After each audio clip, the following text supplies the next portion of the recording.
اور بھی کر سکتا تھا نا. مثال جیسے حضرت عیسیٰ علیہ السلام کے لیے ایک مثال کو رکھ دیا, عیسیٰ علیہ السلام وہ سمجھ کے عیسیٰ کو مار دیا, عیسیٰ کو اٹھا لیے, ایسا بھی کر سکتا تھا. لیکن نہیں, کوا کو پیدا کیا. اب کوا حلال نہیں ہے, دھیان رکھیے. کوا وہ پرندہ ہے جس کو حرم پاک میں بھی مارنے کا حکم ہے. حرم پاک میں بھی جو امن کی آماجگاہ ہے, غراب کو حرم میں بھی مار سکتے, وہ حلال نہیں ہے, وہ حرام پرندہ ہے. سمجھ گیا؟ پیدا کیا, پیدا کرنے کے بعد دونوں سے لڑائی کروایا. کیا بات ہے, مثال آپ دیکھیں. اور لڑائی کروانے کے بعد ایک نے دوسرے کو مار دیا.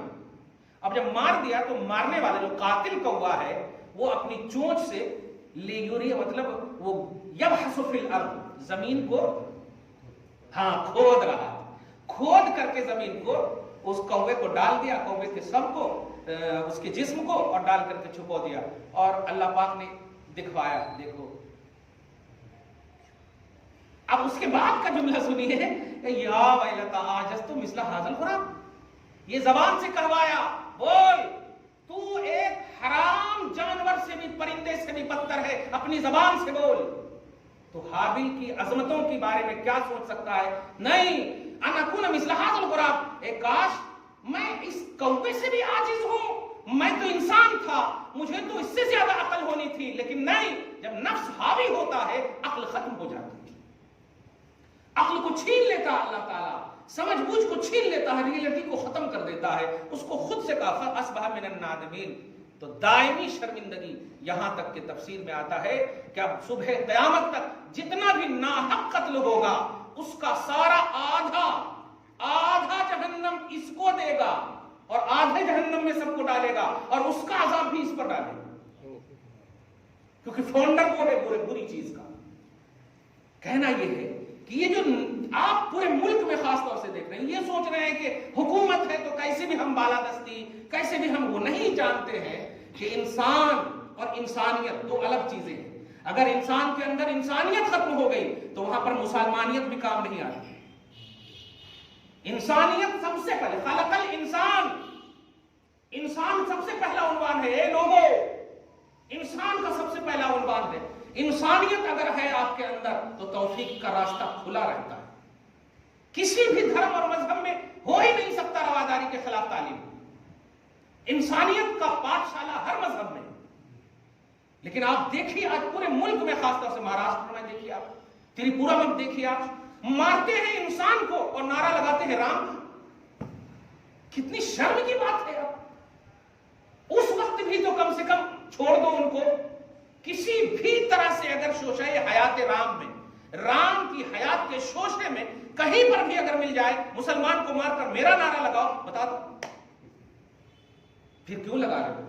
یہ ہے جب انسانیت شرمسار ہو جاتی, جب انسان کا گیان جو ہے وگیانی طور پر انسان بالکل معطل ہو جاتا ہے, تو پھر جنم لیتا ہے کوے سے بھی بدتر, پھر جنم لیتا ہے گدھے سے بھی بدتر. اور قرآن پاک نے جا بجا ایسا عنوان دیا ہے کہ میں نے اشرف المخلوقات کیا ہے, لیکن احساس اشرفیت اگر نہ ہوا تمہارے اندر تو تم جانور سے بھی بدتر ہو.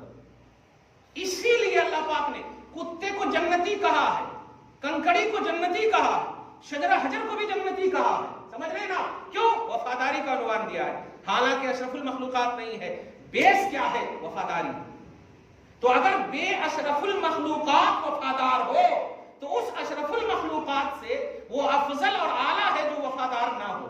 اسی سے ہماری خوبصورتی محبت مصطفیٰ سے ابھر کر آتی ہے کہ محمد رسول اللہ صلی اللہ علیہ وسلم کا وفادار ہی سب سے اعلیٰ اور افضل ہے, اور اشرف المخلوقات کا عنوان صرف انہی کے لیے. اس لیے کہ سارے نبیوں کی کتابوں میں یہی عنوان دیا گیا تھا. ایک اور بات ذہن آ رہی, سورہ ہود کی ایک آیت یاد آ رہی. حضرت نوح علیہ السلام کا بھی ڈائریکٹ بیٹا تھا, میں اس میں ایک نقطہ دے رہا ہوں. حضرت نوح علیہ السلام نے کہا تھا یا بنیہ, وفاداری کا ایک میں عنوان دے رہا ہوں. نبی بھی ہے نوح, لیکن جب نبی باپ ہوتا ہے نا تو اس کی والدیت بھی نبوت والی ہوتی ہے. اس لفظ پر غور کیجیے گا. آپ اگر ولی بن جائیں تو آپ باپ ہی تو ہے نا. اسی لیے غوث پاک کی ہر بیٹی ولیہ ہے, غوث پاک کا ہر بیٹا ولی ہے. سمجھ رہے ہیں, جب باپ ولی ہوتا ہے تو اولاد بھی عموماً اس کی تربیت خاص طور سے. حضرت نوح علیہ السلام ہے, کیا کہہ رہے ہیں, یا بنیہ, اے بیٹے, ارکم معنا, کشتی میں نے اللہ کے حکم سے بنائی ہے. وَاصْنَعِ الْفُلْكَ بِأَعْيُنِنَا، ہماری آنکھوں کے سامنے کشتیاں بناؤ. تو اللہ کے حکم سے بنائی. اور اے نوح سب کو کہو کہ جو بھی کشتی پر سوار ہوگا وہ بچے گا. بچانے والا اللہ ہے. ذریعہ کس کو بنا رہا ہے؟ نوح کی کشتی کو. نوح کا مقام کیا ہوگا؟ ایک لکڑی کی چیز کو ذریعہ بنا رہا. اب اس میں جو میں بتانے جا رہا ہوں یہ ہے، اس میں صرف انسان شریک نہیں تھے. ہاں وہ جملے جانور وغیرہ بھی تھے. میں یہی بتانے جا رہا ہوں. اشرف المخلوقات صرف نہیں، جانور وغیرہ بھی. نوح علیہ السلام کا جو سگا بیٹا ہے وہ جانور نہیں ہے، وہ جانور نہیں ہے. لیکن اللہ پاک فرماتا فَكَانَ مِنَ الْمُغْرَقِينَ، ان کو ڈبو دیا اور جانور کو میں نے بچا دیا. اب یہاں پر غور کیجیے کہ کس وجہ سے بچا یہ جانور؟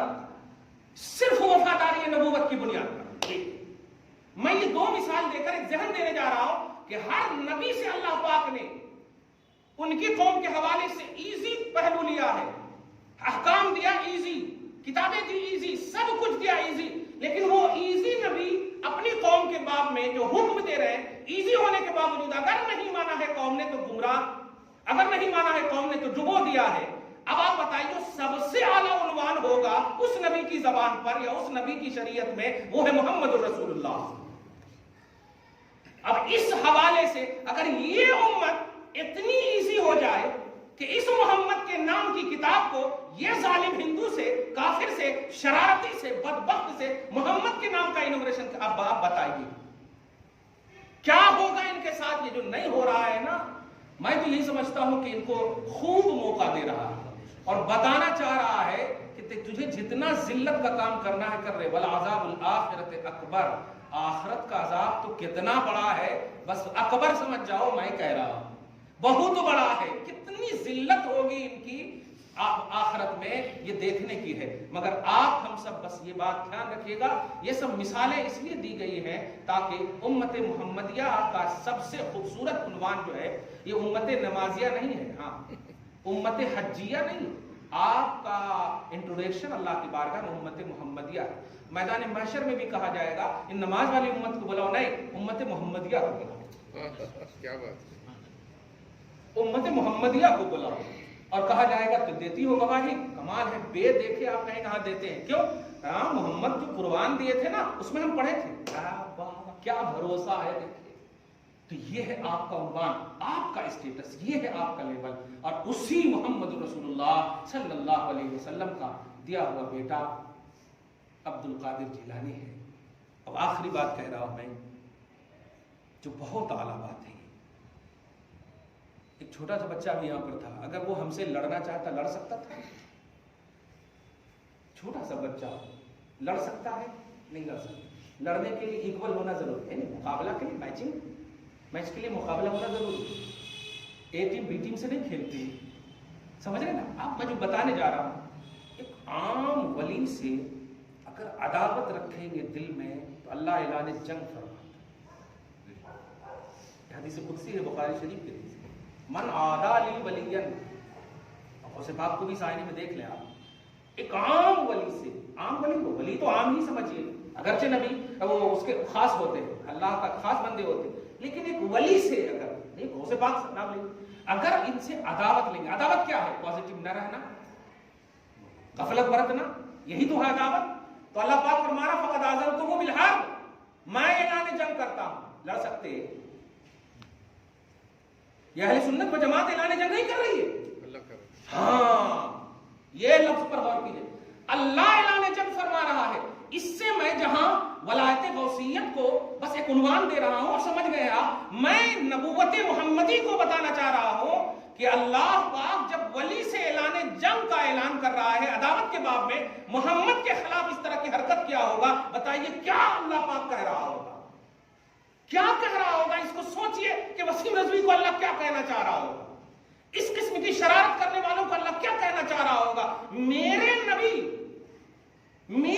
کے خلاف تم وہ لکھ رہے ہو، میرے نبی کے خلاف بولے ہو. ارے عام ولی کے خلاف بولتے تو میں جنگ کے میدان میں آ جاتا. اور تم سوچ لو، میں خالق تو مخلوق، میں جبار تو مجبور، میں قہار تو مقہور، میں غالب تو مقبول، نیچرلی چیز ہے یہ. تجھ کو میں نے پیدا کیا ہے میرے ساتھ ٹھیک پائے گا نہیں. تو جب عام ولی کا یہ معاملہ ہے، نبی کی شان میں گستاخی کرنے والے کا انجام کیا ہوگا؟